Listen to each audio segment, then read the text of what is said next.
గురూజీ 72 గంటల్లోనే ఫోన్లోని అద్భుతమైన జ్యోతిష్య పరిష్కారం చూపిస్తారు. నమ్మండి, నమ్మకపోండి, ఇది నిజం. శ్మశాన కాళి రుద్ర చౌడీదేవి ఆరాధకులు నంబర్ 1 వశీకరణ స్పెషలిస్ట్. గురూజీ మనిషి పుట్టుక నుండి చనిపోయే వరకు వచ్చే అన్ని క్లిష్టమైన సమస్యలకు పరిష్కారం ఇక్కడ లభిస్తుంది. విద్య, ఉద్యోగం, వ్యవహారం, స్త్రీ ప్రేమ, పెళ్లి, సంతానం, స్త్రీ పురుష వశీకరణం, భూవశం, భార్యాభర్తల కలహాలు, కోర్టు సమస్యలు, విడాకుల సమస్యలు, చేతబడి, అప్పుల బాధ, ఇంకా మీకు ఎలాంటి సమస్యలు ఉన్నా 72 గంటల్లోనే శాశ్వత శ్రీ మహాగణాధిపతయ నమః. ఐం మహాసరస్వత్యే నమః. శ్రీ లలితాంబికాదేవ్యే నమః.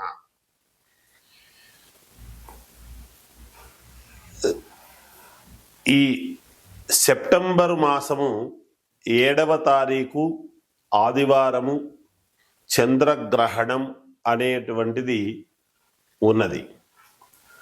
అయితే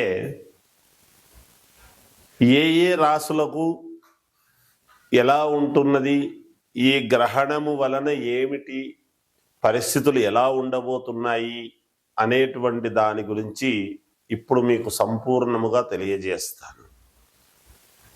ఇక్కడ చంద్రగ్రహణము అనేటువంటిది ఈసారి ఏమిటి అంటే చాలా ఎక్కువసేపు ఉండబోతూ ఉన్నది.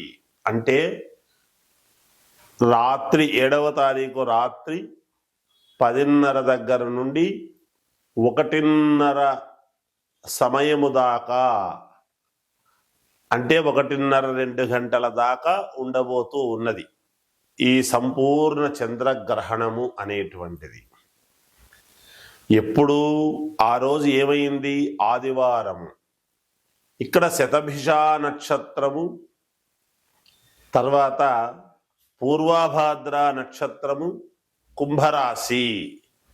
కుంభరాశిలో ఈ చంద్రగ్రహణం అనేటువంటిది ఉన్నది కాబట్టి మామూలుగా కుంభరాశి వాళ్ళు మాత్రమే ఏదో చేసుకోవాలి, మిగతా వాళ్లకు ఏమీ లేదు అని అనటానికి ఎట్టి పరిస్థితుల్లోనూ లేదుగాక లేదు.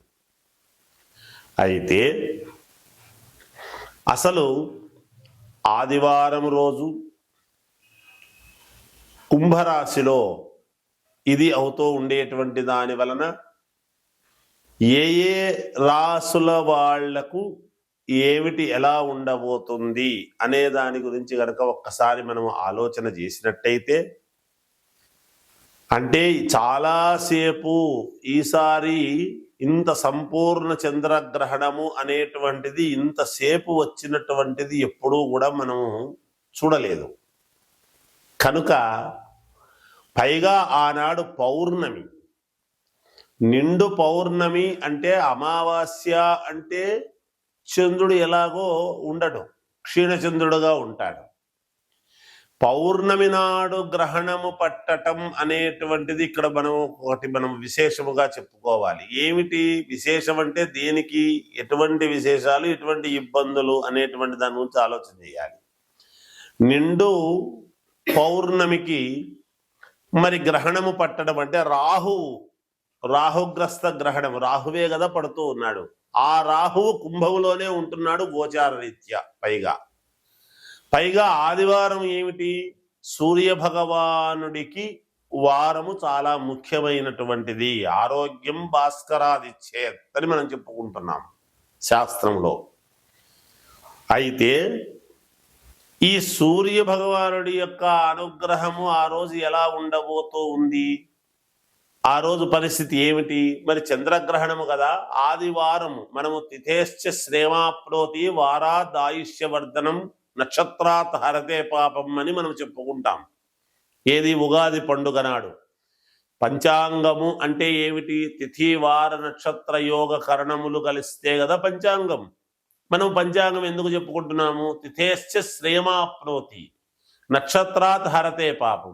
ఆ రోజు నక్షత్రం ఏమిటి, తిథి ఏమిటి, వారం ఏమిటి అనేటువంటిది గనక మనము చూసుకున్నట్టయితే ఏ రాసుల వాళ్లకు ఎటువంటి ఇబ్బందులు ఉండబోతున్నాయి అనేటువంటిది మనము సూక్ష్మముగా చెప్పడం తెలియజేస్తాను మీకు. మొదటగా మరి ద్వాదశ రాసుల వాళ్లకు ఎలా ఉండబోతూ ఉన్నది? ఈ గ్రహణము వలన ఏమిటి పరిస్థితులు అనేటువంటిది గనక ఒక్కసారి మనం చూసుకున్నట్టయితే, ఈ గ్రహణానికి సంబంధించి ఒక్క మాట చెబుతాను. ప్రతి రాశి వాళ్ళు కూడా మీరు అనుకూలముగా, కొన్ని రాసుల వాళ్లకు, బాగున్న రాసుల వాళ్ళు కూడా ఇది చేసుకుంటే 1 రెట్టు ఫలితము రావాల్సినటువంటిది 3 రెట్ల ఫలితం వస్తుంది గాక. మీ కోరికలు సిద్ధించటానికి చాలా అనుకూలవంతమైనటువంటి మార్గముగా ఆలోచన చేయవచ్చు. అదే బాగులేని రాసుల వాళ్ళు కూడా దీనికి గనక పరిహారము చేసుకున్నారు అంటే మేలు జరగడానికి అవకాశాలు ఎక్కువ. ఇబ్బందులు పాలు కాకుండా, ఎటువంటి ఇబ్బందులకు లోబడకుండా మీరు గట్టెక్కడానికి చాలా వరకు మేలు జరుగుతుంది అనేటువంటిది సూచనప్రాయముగా చెబుతున్నాను. మరి బాగున్న వాళ్ళు, బాగున్న రాసులు వాళ్ళు చేసుకుంటే మాకు బాగుంది కదా, మాకేం అక్కర్లేదు కదా అని అనుకోకూడదు. గ్రహణము నాడు గనక ఎవరు ఏమి చేసుకున్నా అది మనకు ఒక 10 రూపాయలు ఫలితము రావాల్సి ఉంటే 100 రూపాయల ఫలితం వచ్చేటువంటి విధానముగా ఉంటుంది అనేది మనం ఆలోచన చేయాలి. ఇది శాస్త్రము చెబుతున్నటువంటి మాట. కాబట్టి ఈ 12 రాసుల వాళ్లకు కూడా ఎలా ఉండబోతుంది అని ఒక్కసారి ఆలోచన చేసినట్టయితే, మొదటగా మేషరాశి వారికి కొన్ని ఇబ్బందులు ఉంటాయి. ఈ గ్రహణము వలన అనేక రకాల ఇబ్బందులు ఎదురుకావటము, అనుకున్నటువంటి పనులు కాకపోవటము, చాలా ఇబ్బందులే వస్తాయి. ఎందుకు ఈ మాట అంటున్నాను అంటే, వారానికి అధిపతి అయినటువంటి సూర్యుడు మేషములో గనక ఉంటే మేషరాశి వాళ్లకు ఉచ్చస్థానం అవుతుంది. ఆ ఉచ్చస్థానానికి సంబంధించినటువంటి రవికి సంబంధించినటువంటి ఇది అందువలన కొన్ని ఇబ్బందులు అనేటువంటివి ఉన్నాయి. దాని ద్వారా కొంత ఆర్థిక నష్టము, పనులు కాకుండా పోవటము, ఇబ్బందులు కావటము, భూపరముగా కానీ ఆరోగ్యపరముగా కానీ కొన్ని ఇబ్బందులు అనేటువంటివి వచ్చే పరిస్థితులు ఉన్నాయి. ఏది భయపడాల్సినటువంటి అవసరమైతే లేదు. ఎన్నో గ్రహణాలు వచ్చాయి, వెళ్ళాయి.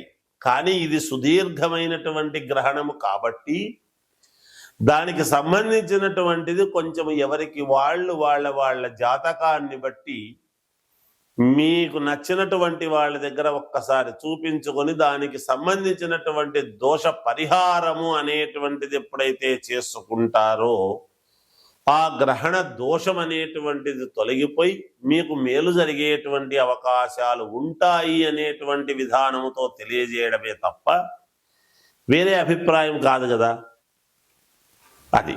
అందువలన మేషరాశి వాళ్లకు ఇబ్బంది ఉంటుంది కాబట్టి మీ జాతకము ప్రకారముగా ఒక్కసారి మీరు చూపించుకొని ముందడుగు వేయండి, మేలు జరుగుతుంది.